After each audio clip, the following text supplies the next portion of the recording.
جی فقیر کو حاجی سید سلطان شاہ قادری چشتی ملاڑ والا کہتے ہیں، اور میں سجادہ نشین ہوں دربار الحاج سید نوبت شاہ ولی قادری چشتی ملاڑ والے سرکار کی درگاہ کا۔ جی حضور حضرت پاکستان میں ایک گاؤں ہے ہزارے میں، اس کا نام ہے میرانی۔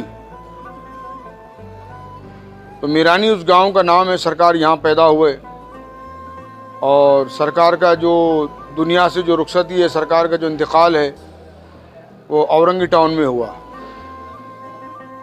اور سرکار نے یہیں تعلیم بھی اپنے پاکستان میں سرکار نے 20 سال علم حاصل کیا ماشاءاللہ۔ حضور اللہ تعالیٰ نے ان کو غوثیت کے مقام پہ فائز کیا تھا۔ سب سے بڑی ان کی کرامت یہی ہے کہ وہ 100 رکعت تہجد پڑھتے تھے روز۔ ہم 7 بھائی ہیں الحمدللہ، اور ہمارے 7 بھائی گواہ ہیں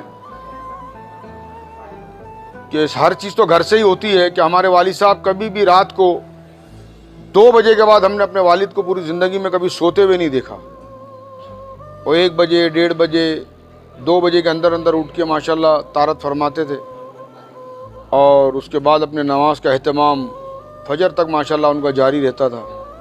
اور وہ اپنے ہاتھ کو دیکھ کے اس طریقے سے بولتے تھے کہ یا اللہ جس دن یہ بدن تہجد کے قابل نہ رہے، نوبت شاہ کو یہ زندگی نہیں چاہیے۔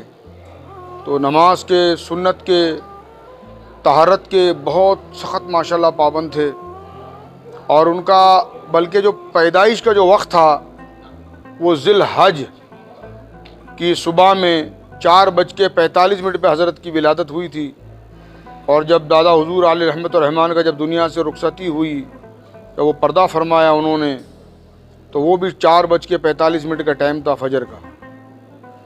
تو سبحان اللہ، وہ ایک ہی وقت میں وہ پیدا ہوئے، اور ایک ہی وقت میں ان کا جو ہے نا دنیا سے انتقال ہوا۔ اور تدفین کا واقعہ بھی ان کا ایسا ہی ہے کہ جب ان کا غوث اعظم مسجد اورنگی ٹاؤن نمبر 5 میں جب حضرت کا جنازہ ہوا، جب ان کو ان کے آخری آرام گاہ کی طرف لایا گیا، تو وہ بھی عصر کا ٹائم تھا، 4:45 پہ جب سرکار کا انتقال، سرکار کا جب تدفین جس ٹائم پر سرکار کی ہوئی۔ یہ ماشاءاللہ بہت بڑا، اور جس کو ایک تو اولاد جن کو نہیں ہوتی تھی، تو سرکار ایک سیب دم کر کے دیا کرتے تھے سفید کپڑے میں، اور ماشاءاللہ پہلے پوچھتے تھے فجر کی نماز پڑھتی ہے؟ اگر اس خاتون نے کہا کہ فجر کی نماز پڑھتی ہوں، تو کہتے تھے جاؤ اللہ آپ کو لڑکا دے گا۔ تو بہت ماشاءاللہ جس کو لڑکا بولتے تھے اللہ تعالیٰ ان کو لڑکا عطا کرتا تھا، جس کو بیٹی بولتے تھے اللہ ان کو بیٹی عطا کرتے تھے، اور پوری زندگی انہوں نے آستانہ کے اندر خدا کی مخلوق کی بڑی خدمت انجام انہوں نے دی ہے۔ سبحان اللہ، بڑی شخصیت تھی حضور۔ علم انہوں نے سارا پاکستان میں ہی حاصل کیا ہے، پاکستان میں ہزارے میں، صوبہ سرحد میں، یہ ہر جگہ جو ہے ماشاءاللہ مدارس کے اندر سرکار نے علم حاصل کیا۔ جزاک اللہ۔